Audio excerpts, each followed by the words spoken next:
Hi everyone, my name's John. Welcome back to my channel. Last year, I read a book for the last part of Historathon. I read it in October. And it was a bit of modern Chinese history that unfortunately doesn't get a lot of attention, especially here in the United States, or I think what we might call the Western world. This is what I read. It's by Chang. It's called The Rape of Nanking, which was a bestseller when it came out, which is kind of shocking considering its content, which I will go into in a little bit. But an absolutely fantastic book that I am someone, of course, who reviews eventually everything they read. But even if I didn't, this would be something I wanted to share with the audience of this channel, people presumably who are probably interested in history like me, but especially history that doesn't really get to see as much of the light of day as it deserves. And when this book was written, I think The Rape of Nanking was kind of, well, I'll even give a little bit of evidence later. Not as known as it is now, and of course, even now, you can take classes in say world history and not hear about it, which is horrific. I think because it at least deserves to be named, and I want to talk about it. So during the first months of the Second Sino-Japanese War, for about 6 weeks, starting in mid-December of 1937 and going through January of 1938, Imperial Japanese troops perpetrated one of the world's most brutal genocides on the people of Nanking in China. The number of Chinese lives lost hovers around 250,000, some people say 300,000, most of them being the elderly, women, and children. The Chinese took control of the city without a fight, but their occupation quickly snowballed out of control when they started indiscriminately torturing and killing civilians. Chang offers the book in 3 perspectives, from that of the Japanese soldiers, that of the Nanking civilians, and then lastly, from the perspective of foreigners who were there to witness the whole thing.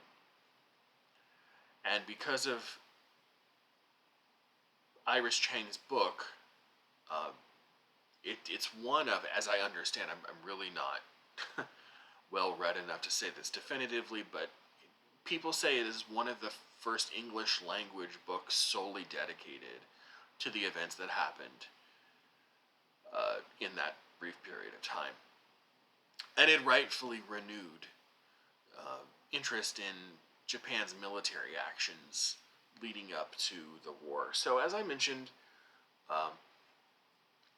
the number of 500,000, 300,000, I was curious what other books written roughly around the same time might say about the Rape of Nanking, or as it's also known, the Rape of Nanjing. So this is a book by Jonathan Spence, kind of a minor classic in its field, called The Search for Modern China by Jonathan Spence. And this covers the history of China from around the middle of the 18th century up through Tiananmen Square, basically. Published in 1990. So Tiananmen Square in 1989. So it comes up right to when it was published. So I looked up Nanking/Nanjing in the index of the book, and I found these figures. I'll just read a couple of sentences to you. The female rape victims, many of whom died after repeated assaults, were estimated by foreign observers at 20,000. The fugitive soldiers killed were estimated at 30,000, murdered civilians at 12,000. So those are just the numbers. If you add up those numbers, you get 62,000. From what Iris Chang says, the vast majority of the people who were murdered were actually civilians. And she cites the number as, between being, if you add up these numbers, it's 62,000. If you listen to her, it's more like 250 to 300,000. So there may have been, in the intervening just handful of years between when this book was written and when she wrote her book, some major revisions in the numbers of people that died. Upward revisions, because we're talking about a factor of 4 to 5 that separates what Jonathan Spence says versus what Iris Chang says in her book. He may have just been relying on some old data. I don't know. But the numbers are very, very different. And it's worth noting that. So, in an overall really outstanding book, the part that sticks out to me the most is the really brutal, lurid, surreal violence that the Japanese imposed on the people of Nanking, much of which is supported with photographic evidence in the book. I'm not going to show you pictures for a couple of different reasons. One, it might be gratuitous. Two, I don't want this video taken down for copyright reasons. But if you read the book, there are pictures in it that will turn your stomach. Violent, horrific pictures. So if you choose to read the book, just beware of that. I apologize for this in advance, but I feel it's necessary to include this for the sake of honesty and almost for the sake of the people who had to endure it. But skip about a minute into the video if you don't want to hear this. Some of the things that the Chinese soldiers would do to their Japanese soldiers would do to their Chinese victims. Chinese civilians were forced to sexually brutalize their own mothers and daughters. Women were nailed to trees and had stakes driven through their vaginas. Their breasts were mutilated. Chinese mothers were forced to watch as Japanese troops bayoneted their infants before their very eyes. And killing contests took place in which Japanese soldiers eagerly competed with one another to see who could kill more people. I'll leave it there, but that is just the tip of the iceberg as far as to what you'll read about in this book. I didn't want to make it all about that because the book is really so much more than that and so much more interesting than just a list of atrocities. But those atrocities are central to the book. And like I said, I think it's worth saying because it's something we ultimately should reconcile ourselves with. The word Holocaust is usually a word that's reserved for what was happening in Europe in roughly the same time, a couple of years later. But Iris Chang shows that Holocaust denial isn't limited to Europe either. She makes a good case for what happened here, for it being a Holocaust. But in the years and decades following the rape of Nanking or Nanking, many Japanese historians and intellectuals made excuses for it or dismissed it out of hand.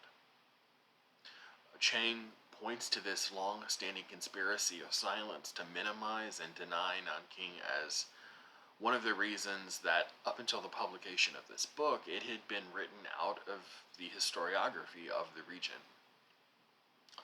Even as she wrote the book more than half a century after the massacre, Japanese imperial apologists and historians were still trying to quote unquote delude themselves that the war of Japanese aggression was a wholly unjust war, and that Japan had happened to lose solely because of American economic power. For Chang, the continued refusal to address the atrocities is just one more weapon in a well-stocked Japanese arsenal of ways to keep it quiet, to dust it under the rug, to ignore it. Quote, the Japanese as a nation are still trying to bury the victims of Nanking, she says, not under soil as in 1937, but into historical oblivion. But there are other fascinating aspects to this story. A Nazi sounds like an ironic candidate to become the rescuer of so many Chinese lives. But that's exactly what happens. John Raab, the National Socialist businessman, German diplomatic attaché who was living in Nanking at the time, learned what was happening. And after the massacre ended, he returned to, in fact, he set up a sort of a safety region in Nanking where a lot of people just flooded, and the Japanese troops agreed to not enter that region, and he saved, by creating it and letting people come into it, possibly hundreds of thousands of Chinese lives. After the massacre ended, he returned to Berlin, where he was German, obviously, a German Nazi. He returned to Berlin, where he took extensive archival and video documentation of the events he witnessed in Nanking. Rabe personally wrote to Hitler asking him to intervene on behalf of the Chinese citizens who were being brutalized. His pleas fell on deaf ears. He was allowed to keep evidence of the massacre, except for the films, if he promised the Nazi regime that he would never lecture or write about what he saw ever again. Robert Wilson, the Harvard-trained physician who worked tirelessly to treat victims during the massacre, and Minnie Vautrin, a Christian missionary, both aided Rabe in setting up, like I described it, a safety zone that likely saved hundreds of thousands of lives.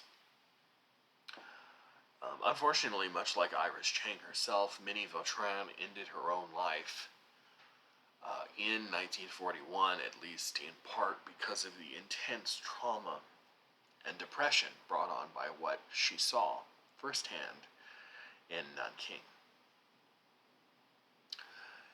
If Hannah Arendt taught us about the banality of evil, Iris Chang reminds everyone with her book that evil very often just wears itself on its sleeve, has no